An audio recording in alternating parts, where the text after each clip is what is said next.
ini sebenarnya ingin mengungkapkan bahwa unsur khususnya Fakultas Pertanian itu sudah dan terus akan berkontribusi khususnya pada kedaulatan pangan, yang utamanya pada optimalisasi lahan-lahan marginal dengan teknologi budidaya yang ramah lingkungan. Jadi kami tadi bercerita mengenai salah satu komoditi yang potensial, yaitu kentang. Karena di Jawa Tengah itu ada 5 sentra kawasan tanaman kentang. Kami sudah ada 4 ya yang berkolaborasi dengan mitra kelompok tani dan koperasi kentang. Yang paling intensif itu di Dieng dan di Kalibua. Jadi intinya bahwa untuk mengoptimalkan peran petani itu harus secara komprehensif. Jadi tidak hanya dari teknologi, tetapi dari aspek sosial, budaya, kelembagaan, dan harus lintas community, termasuk tadi alhamdulillah nanti ada dukungan dari Pak Dasren, karena di desa itu ada tentara dan polisi yang menjadi pembina desa.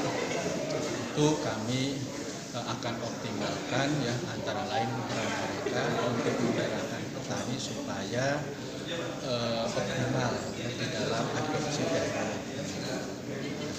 Kami pikir petani itu sangat pintar lah, cuman mungkin sedikit butuh polesan-polesan teknologi dari unsur, dan mereka sudah sangat menyadari bahwa unsur sangat berperan untuk perbaikan teknologi dan paling akhir itu pada peningkatan kesejahteraan dengan meningkatnya produksi, meningkatnya keuntungan, mungkin itu Mas.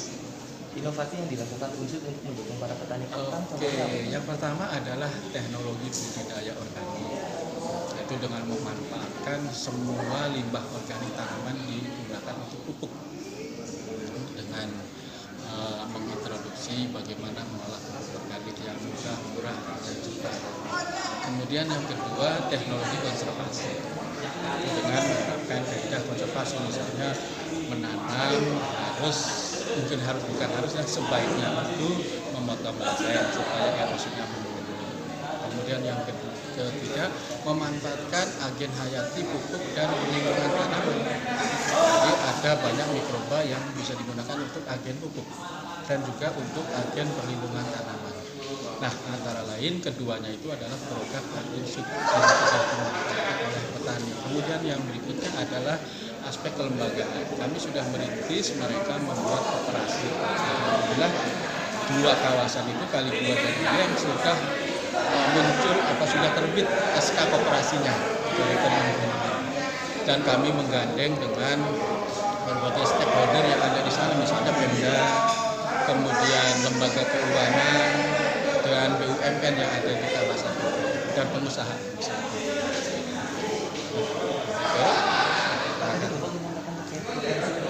Betul. Itu bisa disampaikan lagi Pak? Betul. Jadi kentang itu dari mulai mereka menanam tahun 80-an itu produksinya sekitar 30 ton per hektar. Kemudian tahun-tahun ini produksinya paling 12 ton per hektar. Jadi sudah sangat menurun. Mengapa itu? Karena ya mungkin ya ada sedikit kesalahan, terjadi erosi yang tinggi, kemudian pengembalian pupuk yang kurang seimbang. Nah, kami mencoba mereklamasi itu.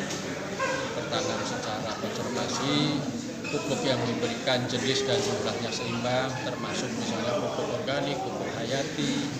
Ya, dan yang paling penting adalah aspek kelembagaan tadi, misalnya nilai jual.